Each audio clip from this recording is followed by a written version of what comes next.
Baruch haba b'Shem Adonai, Yeshua Chai. Pernyataan Zakir Naik yang meminta bukti tertulis di Alkitab, di mana Yesus mengakui ketuhanannya dengan berkata, "Aku Tuhan, sembahlah aku," masih menjadi andalan kaum Muslim untuk menyerang kekristenan. Sebagai catatan awal, sebenarnya secara teknis bagi kekristenan, karena Yehova, Tuhan yang satu atau Echad itu adalah Allah yang Tritunggal, Bapa, Putra, dan Roh Kudus, tiga pribadi dalam Tuhan yang satu atau Echad, maka pernyataan ketuhanan Yesus itu sebenarnya sudah terjadi dalam Perjanjian Lama. Misalnya dalam Yesaya bab 45 ayat 5. Ani Yehova, aku Yehova wa ein od, dan tidak ada yang lain. Zulati ein Elohim, kecuali aku tidak ada Allah. Ani Yehova wa ein od, Zulati ein Elohim. Akulah Yehova dan tidak ada yang lain. Kecuali aku tidak ada Allah. Bagi kami Kristen yang mengimani Yehova sebagai Allah Tritunggal, tentu saja pernyataan Allah yang ditulis oleh Nabi Yesaya itu adalah pernyataan ketuhanan atau kealahan yang dinyatakan secara bersama oleh Bapa, Putra, yaitu Yesus, dan Roh Kudus. Jadi dalam pernyataan itu, dan juga di semua ayat kitab Perjanjian Lama di mana Yehova menyatakan kealahan atau ketuhanannya, bagi kaum Kristen, pernyataan Yehova itu adalah pernyataan kealahan atau ketuhanan yang bersama dilakukan oleh Yesus dengan Bapa dan Roh Kudus sebagai kesatuan. Tetapi karena di dalam Perjanjian Lama, Yesus, pribadi kedua dari Yehova Allah Tritunggal itu belum hadir sebagai manusia, maka tentu saja hal itu tidak akan menjawab apa yang diminta oleh Zakir Naik. Maka supaya fair dan tidak bersifat klaim semata, marilah kita melanjutkan pembahasan ini dengan pendekatan yang berbeda. Yang saya maksud ialah, mari kita mencoba melihat di mana posisi Zakir Naik dalam konteks sejarah pewahyuan Allah dalam agama Yahudi Kristen. Sebagai kerangka umum pembicaraan, supaya Anda dapat memahami benang merahnya, saya akan memulai dengan membuat kesimpulan awal, yaitu bahwa Zakir Naik adalah seorang yang buta tentang sejarah pewahyuan. Itu adalah kesalahan pertamanya. Kesalahan kedua Zakir Naik ialah tentang penyembahan kepada Tuhan. Posisi Yahudi Kristen mengenai ketuhanan ialah bahwa Tuhan Allah Israel dan Kristen tidak perlu memaksa umatnya untuk menyembah Tuhan supaya Tuhan bisa diakui sebagai Tuhan. Ketuhanan Yesus tidak ditentukan oleh sesuatu di luar dirinya. Oleh karena itu, ketuhanan Yesus tidak tergantung oleh ada tidaknya penyembahan oleh manusia. Dan lagi dalam relasi antara Tuhan dengan manusia, perintah atau hukum utama dalam agama Yahudi Kristen ialah perintah untuk mencintai Tuhan, bukan menyembah. Menyembah itu harus muncul dengan sukarela dan dengan kesadaran, bukan dengan paksaan. Mari kita bahas secara umum perbedaan sejarah pewahyuan Allah Islam dengan Yahudi Kristen. Pewahyuan diri Allah dalam Islam, anggap saja pewahyuan itu benar, adalah pewahyuan yang terjadi sekali dan setelah itu selesai. Allah berfirman dalam surat Taha ayat 14, "Sesungguhnya aku ini adalah Allah, tidak ada Tuhan selain aku. Maka sembahlah aku dan dirikanlah sholat untuk mengingat aku." Nah, pewahyuan diri Allah dalam sejarah Yahudi Kristen memiliki konteks yang berbeda. Konteks pewahyuan diri Allah dalam konsep Yahudi Kristen adalah konsep penyelamatan. Hal itu mengacu pada janji Allah di dalam kitab Bereshit atau Genesis atau Kejadian bab 3 ayat 15, di mana Allah berjanji untuk mengalahkan setan yang telah mengakibatkan manusia jatuh dalam kematian karena dosa melalui keturunan seorang wanita. Hal ini dikenal sebagai proto-evangelium atau kabar baik yang pertama. Pewahyuan diri Allah dalam konteks penyelamatan itu terjadi dalam dua tahap atau dua bagian. Pertama, penyelamatan umat Israel dari perbudakan di Mesir yang dipimpin oleh Firaun. Untuk tahap ini, Allah menyatakan dirinya demikian. Keluaran bab 6 ayat 2. Selanjutnya berfirmanlah Allah kepada Musa, "Akulah Yehova, aku telah menampakkan diri kepada Abraham, Ishak dan Yakub sebagai Allah yang Maha Kuasa. Tetapi dengan namaku, Yehova, aku belum menyatakan diri. Keluaran bab 6 ayat 6. Sebab itu katakanlah kepada orang Israel, Akulah Yehova, aku akan membebaskan kamu dari kerja paksa orang Mesir, melepaskan kamu dari perbudakan mereka, dan menebus kamu dengan tangan yang teracung dan dengan hukuman-hukuman yang berat. Bab 6 ayat 7, Aku akan mengangkat kamu menjadi umatku dan aku akan menjadi Allahmu, supaya kamu mengetahui bahwa akulah Yehova Allahmu yang membebaskan kamu dari kerja paksa orang Mesir. Jadi pewahyuan diri Yehova, Allah Israel dan Kristen yang pertama itu dibatasi pada mereka yang disebut bangsa pilihan, yaitu Israel, yang saat itu konteksnya sedang mengalami perbudakan di Mesir. Konteks nama Yehova yang dihubungkan dengan keselamatan dan penyelamatan itu ditekankan juga dalam Yesaya bab 43 ayat 11. Anoki Yehova, wa'ain mi baladai musia. Akulah Yehova, dan selain daripadaku tidak ada juru selamat. Pengenalan nama diri Allah sebagai Yehova ini selalu berkaitan dengan keselamatan dan penyelamatan. Nah, bagian kedua dari sejarah pewahyuan diri Allah ialah pewahyuan diri Allah dalam konteks keselamatan umat manusia secara universal dan dalam dimensi spiritual. Jadi tidak hanya mengenai Israel dan perbudakan fisik dan politik, melainkan mengenai seluruh umat manusia dan dalam dimensi yang spiritual, yaitu dalam konteks penyelamatan dari perbudakan dosa. Jadi kalau tahap pewahyuan diri Allah yang pertama tadi terjadi dalam konteks penyelamatan umat Israel dari perbudakan Mesir yang dipimpin oleh Firaun, maka tahap pewahyuan diri Allah yang kedua terjadi dalam konteks penyelamatan umat manusia secara universal dari perbudakan dosa yang dipimpin oleh setan atau iblis. Kalau pada tahap pewahyuan yang pertama, Allah sang penyelamat umat Israel dari perbudakan Mesir mengenalkan namanya sebagai Yehova, perlu diingat bahwa dalam konteks Yahudi Kristen, nama Yehova ini adalah nama untuk Allah Tritunggal Bapa, Putra, dan Roh Kudus.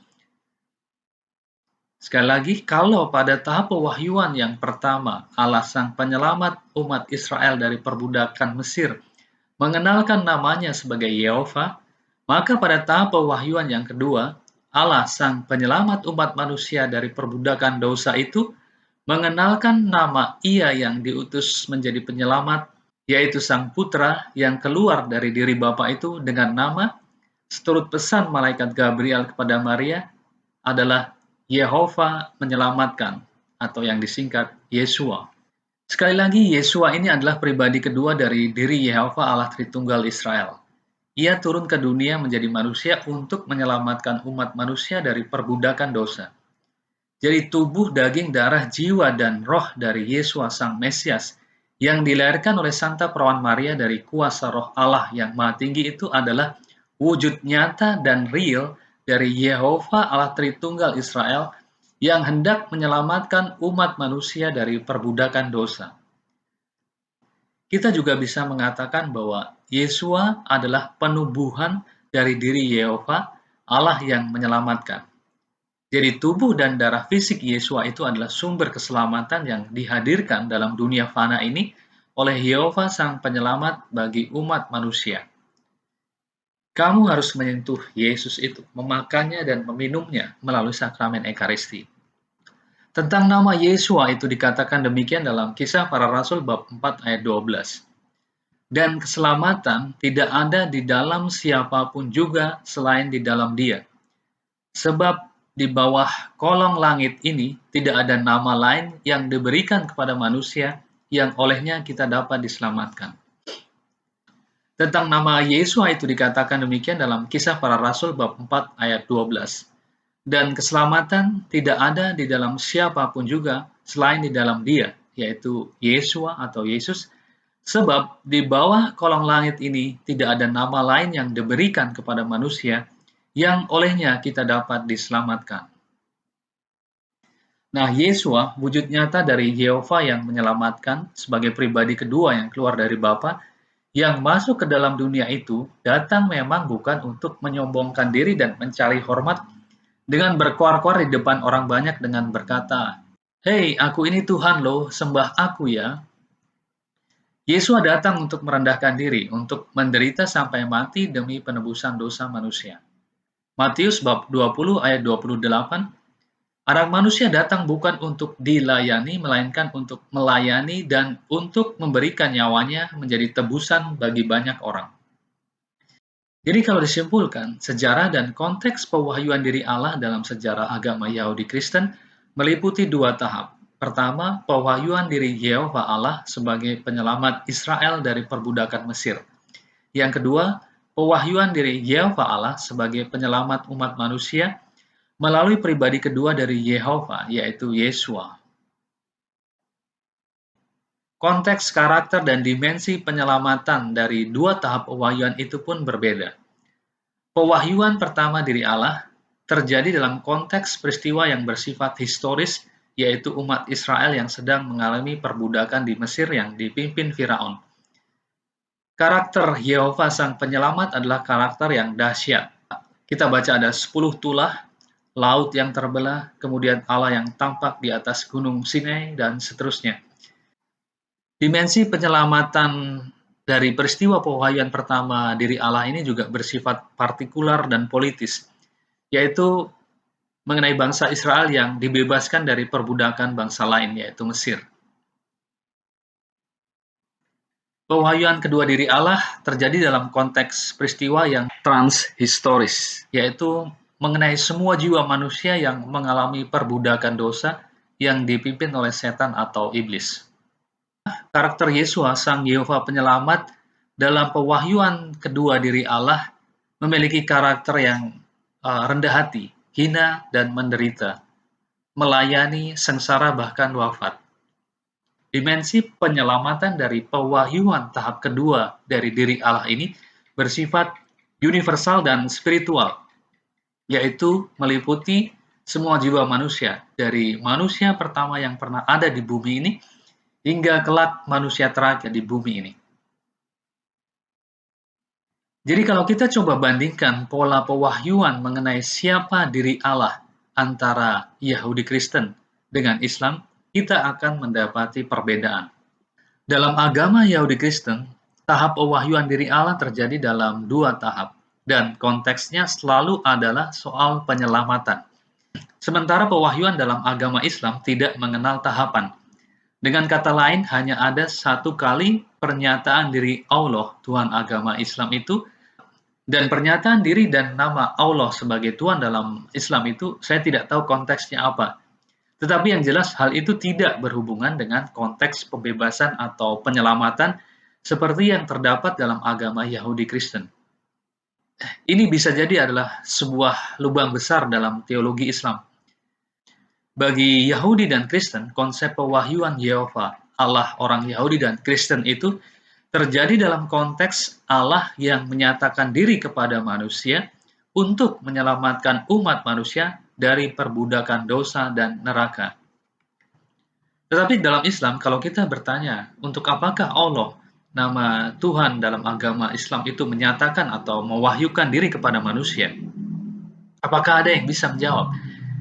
Yang jelas tampaknya bukan dalam konteks untuk menyelamatkan umat manusia. Ini bisa jadi merupakan sebuah lubang besar dalam teologi Islam. Islam tidak mengaitkan pewahyuan Allah nama Tuhannya itu dengan konsep penyelamatan. Lalu untuk apa? Jadi sekarang kita bisa melihat betapa tidak pada tempatnya dan betapa absurd ketika Zakir Naik meminta agar Yesus menirukan kata-kata seperti yang diucapkan Allah, Tuhannya agama Islam, aku adalah Tuhan, sembahlah aku, hanya agar Yesus benar dapat diakui sebagai Tuhan. Perbedaan sejarah dan konteks pewahyuan antara Yahudi Kristen dengan Islam seperti inilah yang tidak dimengerti oleh Zakir Naik. Seseorang yang berilmu yang menyadari bahwa sejarah, tahap-tahap, dan konsep pewahyuan diri Allah dalam agama Yahudi Kristen berbeda dari agama Islam, tentu saja tidak akan secara membabi buta memaksakan pewahyuan Tuhan dalam agama Islam sebagai patokan untuk menilai ketuhanan dalam agama Yahudi Kristen.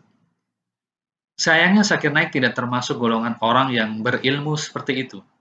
Adalah suatu pameran kebodohan, bahkan sebuah absurditas jika orang menuntut agar Yesus harus mengatakan kata yang sama persis dengan kata yang diucapkan oleh Allah Tuhannya kaum muslim, agar Yesus dapat sah diakui sebagai Tuhan oleh kaum muslim. Kalau Zakir Naik mau mendengar Yesus berkata seperti yang dia suka, ya minta saja secara pribadi kepada Yesus melalui doa. Itu di luar pembahasan yang bersifat akademik dan historis. Tetapi mungkin Zakir Naik tidak sebodoh itu. Dia memang rupanya membuat satu pernyataan dengan dua mata panah sekaligus. Yang pertama yang sudah kita bahas tadi, pada dasarnya diam-diam Zakir Naik telah menanamkan premis di dalam benak para pendengarnya bahwa Yesus hanya bisa dianggap sebagai Tuhan kalau dia meniru Allah, Tuhannya kaum muslim, dengan berkata, "Aku adalah Tuhan, sembahlah aku." Seperti sudah kita bahas tadi, hal itu adalah tuntutan yang keliru karena sejarah, tahap-tahap, dan konsep pewahyuan diri Allah dalam agama Yahudi Kristen berbeda dengan Islam. Kealahan atau ketuhanan Yesus harus ditemukan di dalam sejarah pewahyuan diri Yehova, Allah kaum Yahudi dan Kristen sendiri, bukan di dalam sejarah pewahyuan diri Allah, Tuhannya kaum Muslim. Nah, mata panah kedua yang terlontar dari serangan Zakir Naik adalah mengenai hal yang lebih esensial yang berlaku baik untuk Yahudi Kristen maupun Islam, yaitu bahwa seseorang yang dikenal sebagai Tuhan atau Allah itu memang harus terbukti memiliki kesadaran diri sebagai Tuhan Allah. Dengan kata lain, kalau toh Yesus memang tidak harus menirukan kata-kata Allah, Tuhannya kaum muslim, dalam rangka membuktikan bahwa dirinya adalah Tuhan, maka bagaimanapun harus ada pernyataan atau tindakan dari Yesus yang dengan jelas menunjukkan bahwa Yesus memang menyadari dirinya adalah Tuhan Allah. Nah, ini adalah aspek lain dari pernyataan Zakir Naik, yaitu bukan soal mengenai bagaimana Yesus harus berkata seperti Allah dalam agama Islam, "Aku adalah Tuhan, sembahlah aku," supaya terbukti ketuhanannya si Yesus itu, melainkan apakah Yesus sendiri menganggap dan menyadari dirinya sendiri sebagai Tuhan Allah. Ini pertanyaan yang lebih serius tetapi lebih mudah untuk dijawab oleh orang-orang Kristen. Saya mengajukan dua bukti saja untuk menjawab hal itu. Pertama, pernyataan Yesua bahwa seperti Yehova Allah Israel, Yesua juga memiliki kuasa yang diyakini umat Yahudi hanya dimiliki oleh Yehova Allah Israel, yaitu kuasa mengampuni dosa manusia. Kedua, pernyataan Yesus bahwa dia adalah yang awal dan yang akhir, gelar yang hanya dimiliki oleh Yehova Allah Israel. Pertama, mari kita baca perikop yang menceritakan klaim Yesua bahwa ia memiliki kuasa mengampuni dosa, kuasa yang hanya dimiliki oleh Yehova Allah Israel. Markus bab 2 ayat 1-12.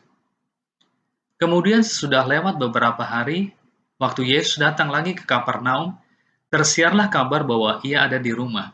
Maka datanglah orang-orang berkerumun sehingga tidak ada lagi tempat, bahkan di muka pintu pun tidak. Sementara ia memberitakan firman kepada mereka, ada orang-orang datang membawa kepadanya seorang lumpuh, digotong oleh 4 orang. Tetapi mereka tidak dapat membawanya kepadanya karena orang banyak itu. Lalu mereka membuka atap yang di atasnya. Sesudah terbuka, mereka menurunkan tilam tempat orang lumpuh itu terbaring. Ketika Yesus melihat iman mereka, berkatalah ia kepada orang lumpuh itu, "Hai anakku, dosamu sudah diampuni." Tetapi di situ ada juga duduk beberapa ahli Taurat. Mereka berpikir dalam hatinya, "Mengapa orang ini berkata begitu? Ia menghujat Allah. Siapa yang dapat mengampuni dosa selain daripada Allah sendiri?" Tetapi Yesus segera mengetahui dalam hatinya bahwa mereka berpikir demikian. Lalu ia berkata kepada mereka, "Mengapa kamu berpikir begitu dalam hatimu? Manakah lebih mudah mengatakan kepada orang lumpuh ini, 'Dosamu sudah diampuni,' atau mengatakan, 'Bangunlah, angkatlah tilammu dan berjalanlah'? Tetapi supaya kamu tahu bahwa di dunia ini Anak Manusia berkuasa mengampuni dosa," berkatalah ia kepada orang lumpuh itu, Kepadamu kukatakan, bangunlah, angkatlah tempat tidurmu dan pulanglah ke rumahmu. Dan orang itu pun bangun, segera mengangkat tempat tidurnya dan pergi keluar di hadapan orang-orang itu. Sehingga mereka semua takjub lalu memuliakan Allah. Katanya, yang begini belum pernah kita lihat. Jadi dari perikop itu jelas bahwa di dalam teologi Yahudi hanya Yehova Allah Israel seorang diri sajalah yang berhak mengampuni dosa. Tidak ada siapapun apalagi seorang manusia yang memiliki kuasa seperti itu. Tetapi ternyata Yesus mengatakan bahwa dia, Yesus, memiliki kuasa mengampuni dosa seperti yang dimiliki hanya oleh Yehova Allah Israel itu. Itu artinya Yesus menyejajarkan dirinya sebagai sama dengan Allah. Dalam teologi Yahudi, hal seperti itu dianggap sebagai hujat, penghujatan, atau blasfemia dalam bahasa Yunani. Tetapi Yesus yang membaca pikiran orang-orang Yahudi itu tidak hanya menegaskan bahwa dia memiliki kuasa mengampuni dosa seperti Yehova Allah Israel, tetapi juga sekaligus menunjukkan bahwa dia, Yesus, memiliki kuasa yang bersumber dari dirinya sendiri untuk menyembuhkan orang cukup dengan mengucapkan kata perintah. Bangkitlah, maka bangkitlah. Sembuhlah, maka sembuhlah. Jadilah, maka jadilah. Dalam bahasa Ibrani, Yehi wahyehi. Dalam bahasa Arab, kun fayakun. Sekali lagi mari kita dengar kata-kata Yesus kepada orang-orang yang mengira Yesus tidak memiliki kuasa seperti Yehova Allah Israel. Mengapa kamu berpikir begitu dalam hatimu? Yaitu bahwa Yesus telah menghujat Allah dengan menyamakan dirinya dengan Yehova Allah Israel. Jadi logika Yesus adalah, kalau aku sendiri adalah Allah, maka bagaimana mungkin aku yang adalah Allah menghujat diriku sendiri? Tidak ada yang aku langgar, karena seperti Yehova di surga, aku sendiri adalah Allah. Begitu logika Yesus. Manakah lebih mudah mengatakan kepada orang lumpuh ini, dosamu sudah diampuni, atau mengatakan, bangunlah, angkatlah tilammu dan berjalan. Tetapi supaya kamu tahu bahwa di dunia ini anak manusia berkuasa mengampuni dosa. Di dunia ini anak manusia berkuasa mengampuni dosa. Di dunia ini anak manusia berkuasa mengampuni dosa. Maka berkatalah ia kepada orang lumpuh itu, kepadamu kukatakan, bangunlah, angkatlah tempat tidurmu dan pulanglah ke rumahmu. Dan orang itu pun bangun, segera mengangkat tempat tidurnya dan pergi keluar di hadapan orang-orang itu. Singkat kata, bukti bahwa Yesus menganggap atau menyadari dirinya sebagai Allah ada dalam fakta ketika Yesus menyatakan bahwa dia memiliki kuasa mengampuni dosa, kuasa yang diakui oleh orang Yahudi hanya dimiliki oleh Yehova Allah Israel. Apakah Zakir Naik terlalu bodoh untuk memahami hal itu? Atau dia pura-pura buta sehingga tidak melihat ada perikop yang tadi sudah kita baca? Bukti kedua pernyataan Yesus yang menunjukkan bahwa Yesus menyadari dirinya sebagai Tuhan Allah adalah pernyataan Yesus bahwa dia adalah yang awal dan yang akhir.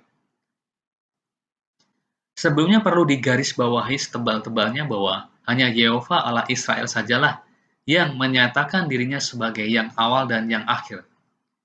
Bahwa tidak ada yang sebelum Yehova dan tidak ada yang sesudah Yehova. Yesaya bab 44 ayat 6. Ko'amar Yehova melek Israel wa go'alo Yehova Tsefaot. Ani rison wa ani acharon. Umi baladai ein Elohim. Beginilah firman Tuhan, Raja dan Penebus Israel, Tuhan semesta alam. Akulah yang awal dan akulah yang akhir. Selain daripadaku, tidak ada Allah.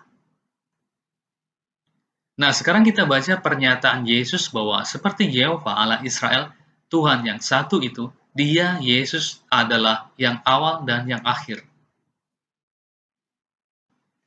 Wahyu bab 1 ayat 17-18. Ketika aku, Yohanes, melihat dia, Yesus, tersungkurlah aku di depan kakinya sama seperti orang yang mati. Tetapi ia meletakkan tangan kanannya di atasku, lalu berkata, jangan takut. Aku adalah yang awal dan yang akhir dan yang hidup. Aku telah mati, namun lihatlah, aku hidup sampai selama-lamanya, dan aku memegang segala kunci maut dan kerajaan maut. Wahyu bab 2 ayat 8. Dan tuliskanlah kepada malaikat jemaat di Smyrna. Inilah firman dari yang awal dan yang akhir, yang telah mati dan hidup kembali. Wahyu bab 22 ayat 13. Aku adalah Alfa dan Omega, yang pertama dan yang terkemudian, yang awal dan yang akhir. Nah, jadi sangat jelas dari ayat-ayat itu bahwa Yesus menganggap dan menyadari dirinya sebagai Tuhan Allah seperti Yehova Allah Israel saat ia menyatakan di dalam perjanjian lama bahwa dia adalah yang awal dan yang akhir. Ayat-ayat itu sekaligus membuktikan logika keteritunggalan Allah. Di dalam Yesaya bab 44 ayat 6, Yehova sebagai yang awal dan yang akhir itu menyatakan bahwa tidak ada Allah selain daripada Dia. Nah, berarti kalau kemudian Yesus di dalam kitab Wahyu juga menyatakan bahwa Dia adalah yang awal dan yang akhir, sementara tidak ada Yehova Allah yang lain, maka kesimpulannya selain bahwa Yesus itu adalah setara dengan Yehova Allah Israel, kesimpulan berikutnya adalah bahwa di dalam diri Yehova Allah Israel itu yang tidak ada lain selain dari Dia itu, di dalam diri Allah yang satu itu, di dalam diri Yehova Allah yang Echad itu, terbukti ada setidaknya dua pribadi yang mengaku sebagai yang awal dan yang akhir, yaitu Yehova Allah Israel yang di surga, dan Yesus, yaitu Yehova yang menjadi manusia yang telah mati dan hidup kembali.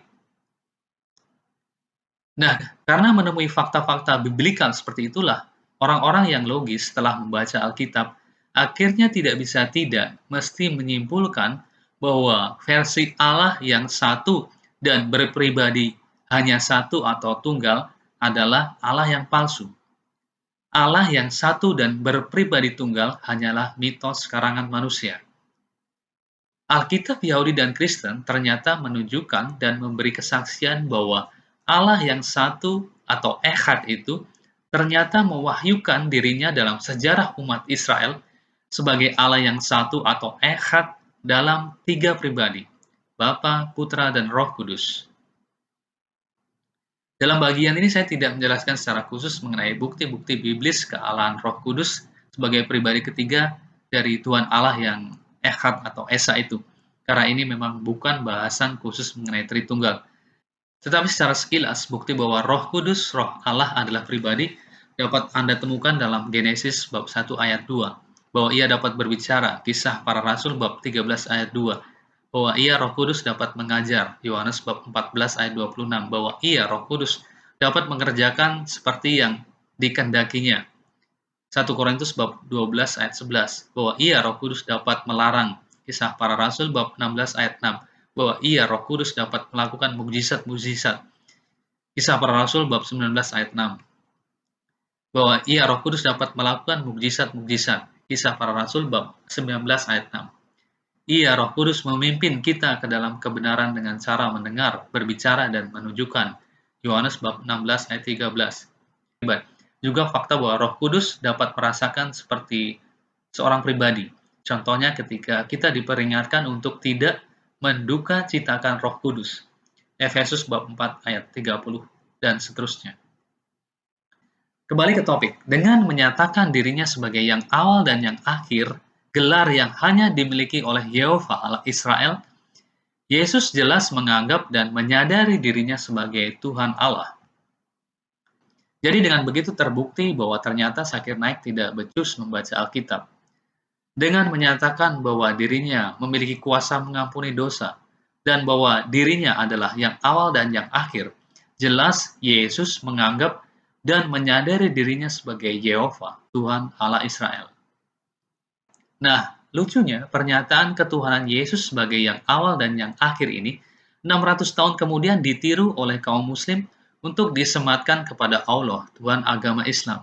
Nah, kalau Allah muslim saja sampai menggunakan gelar al-awal dan al-akhir, gelar ketuhanan yang dimiliki Yesus, demi menunjukkan bahwa Allah Islam adalah juga sungguh Tuhan, maka bagaimana mungkin Zakir Naik justru berpikir bahwa Yesus tidak menyadari atau menganggap dirinya sebagai Tuhan dan Allah? Lah wong Allah Tuhannya Muslim saja turut meminjam gelar Yesus sebagai yang awal dan yang akhir itu demi menunjukkan ketuhanannya. Kok bisa-bisanya Zakir Naik menuduh bahwa Yesus tidak menyadari dirinya sebagai Tuhan dan Allah? Ya mungkin sudah saatnya Zakir Naik pensiun dan mulai berpikir untuk meninggalkan Islam. Atau setidak-tidaknya mengubah namanya menjadi Zakir Naif. Tampaknya itu nama yang keren juga untuk dia. Baruch haba b'shem Adonai, Yeshua, Yeshua, Yeshua.